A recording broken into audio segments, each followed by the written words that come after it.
चलिए अब हम लोग क्वेश्चन नंबर 1 को देखें। क्वेश्चन नंबर 1 में आपका जो दिया हुआ है arc A X B, figure में देखिए आर्क ए एक्स बी और arc C Y D, arc C Y D, ये दोनों आपका क्या है, कॉन्ग्रुएंट है।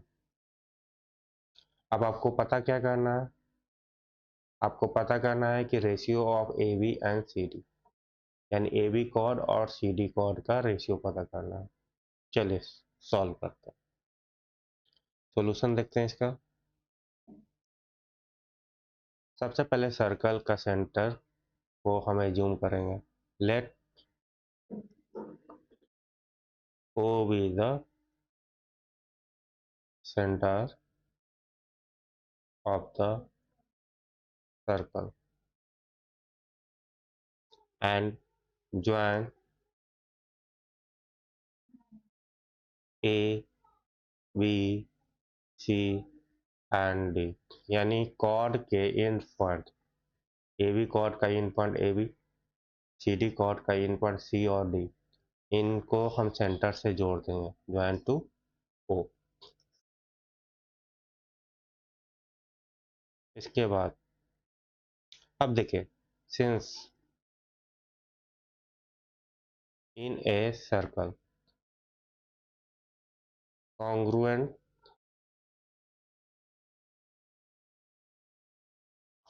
arcs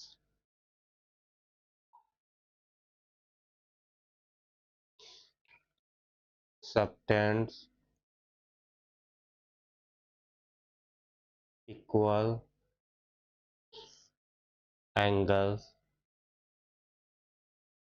at the center।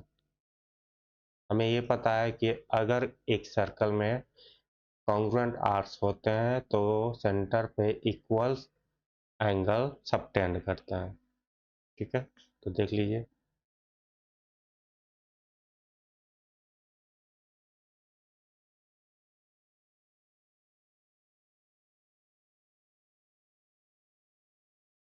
यानी ये एंगल और ये एंगल आपस में क्या होंगे, इक्वल होंगे। चलिए, दैट इज आर्क कौन सा है आपका, तो ए एक्स बी पहला आर्क है, और दूसरा आर्क कौन सा है, तो सी वाई डी, जो कि आपका गिवन है इक्वल, तो लिख देते हैं गिवन। देन आर्क इक्वल होगा तो एंगल सबटेंड जो सेंटर पे हो रहा है वो भी क्या होगा, आपस में इक्वल होगा, यानी A O B equal to angle C O D. और इस इक्वेशन को हम क्या मान लेते हैं, वन। नाउ अब देखिए, in triangle A O B and triangle C O D, ये दो ट्रायंगल को देखिए, अगर इन दोनों ट्रायंगल को कॉन्ग्रुएंट शो कर देंगे तो A B equal to C D हो जाएगा बाई सिंप्लिसिटी। तो वही हम काम करने जा रहे हैं। देखिए ए ओ किसके बराबर है, तो सी ओ के बराबर है, बी ओ किसके बराबर है, तो डी ओ के बराबर है, और एंगल ए ओ बी किसके बराबर है, एंगल सी ओ डी के बराबर। अब सबका रीजन समझ लीजिए। ए ओ और सी ओ क्यों बराबर है, तो दोनों रेडियाई हैं, सर्कल के, एक ही सर्कल के रेडियाई है। बी ओ और डी ओ भी एक ही सर्कल का रेडियाई है। ठीक है, और एंगल ए ओ बी और एंगल सी ओ डी कैसे इक्वल है, तो अभी इक्वेशन 1 को देखिए, A O B, angle A O B equal to angle C O D है, यूजिंग इक्वेशन 1।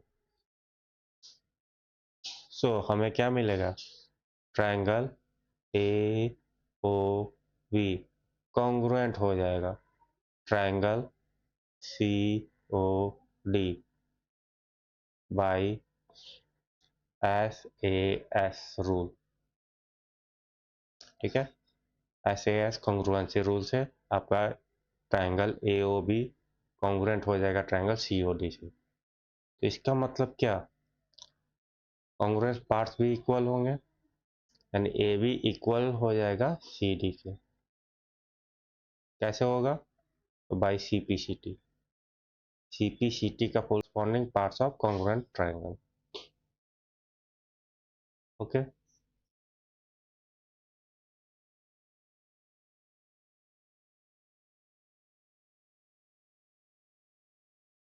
अब हम अगर दो ए बी और सी डी आपस में इक्वल हैं तो इनका रेशियो क्या होगा?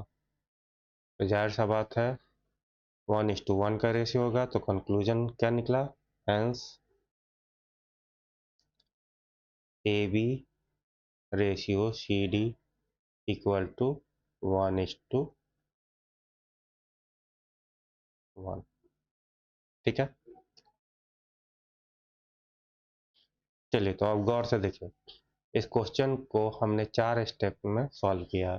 पहला स्टेप ये है जिसमें हमने एजम्पशन किया है और कंस्ट्रक्शन किया है। ठीक है। दूसरा स्टेप ये है, हमने एक प्रॉपर्टी का यूज किया है कि एक सर्कल में कॉन्ग्रुएंट आर्क जो होते हैं वो सेंटर पे इक्वल एंगल सबटेंड करते हैं। तीसरा स्टेप में हमने दो ट्रायंगल को कॉन्ग्रुएंट किया है जिससे हमारा कॉर्ड्स इक्वल हो गए।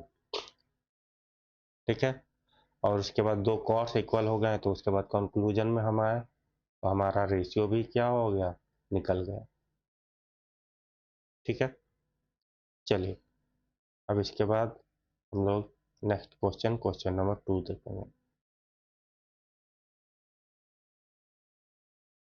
इसको नोट करना है, नोट कर लीजिए।